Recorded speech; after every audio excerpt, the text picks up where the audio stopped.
नांगनवाड़ की खदान को लेकर आपने क्या नांगनवाड़ की ज़मीन अभी तो नहीं है, पूरे 1400 हेक्टर ज़मीन जो मेघनगर क्षेत्र की उसकी लड़ाई है।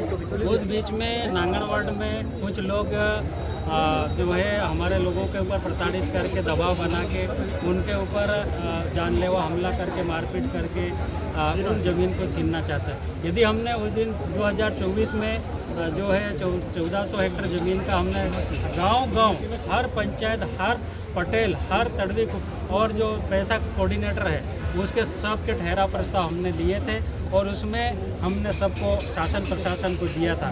लेकिन बीच में जाके कुछ लोग बीच में जाके कुछ लोग उसको ज़बरदस्ती दबाव बना के उसको ज़मीन को हड़पना चाहते हैं। तो मेरा ये कहना है कि यदि नांगनवाड़ में ये जो खदान वाले घुस गए इस बीच में, तो ये पूरे 1400 हेक्टर ज़मीन अधिग्रहण कर लेंगे और समाज की सारी ज़मीनें छीन लेंगे। तो मैं यही कहना चाहता हूँ कि आप किसी भी धर्म जाति संगठन में न होकर आदिवासी समाज के साथ में चलें, इस ज़मीन का जो खदान वाले जो अधिग्रहण कर रहे हैं उसका विरोध करें। और एक और मुद्दा हमारा सबसे बड़ा कि ज़मीन का पट्टा, जो हमारे 50-60 साल से लोग जो तोजी भर रहे दंड कहते हैं हमारे, उनकी रसीदें हैं और उसके बाद भी उनको चाहे वन विभाग अधिकार अधिनियम हो चाहे राजस्व विभाग हो, एक किसी भी माध्यम से उनको अभी तक पट्टे नहीं दिए गए।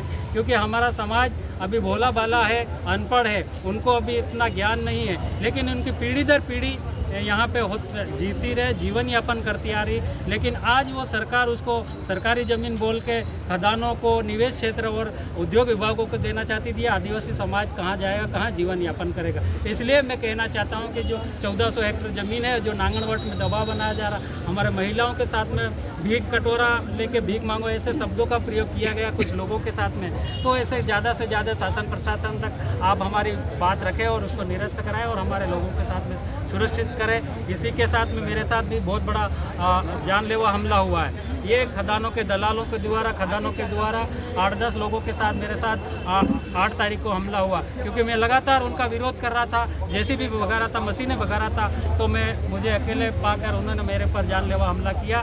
ऐसा ना हो किसी भाई के साथ में, इसलिए मैं आप सबको बोलता हूँ कि सभी मिल के आदिवासियों की ज़मीन को लड़ना है और लेना है। जोहार, जिंदाबाद, जय भीम।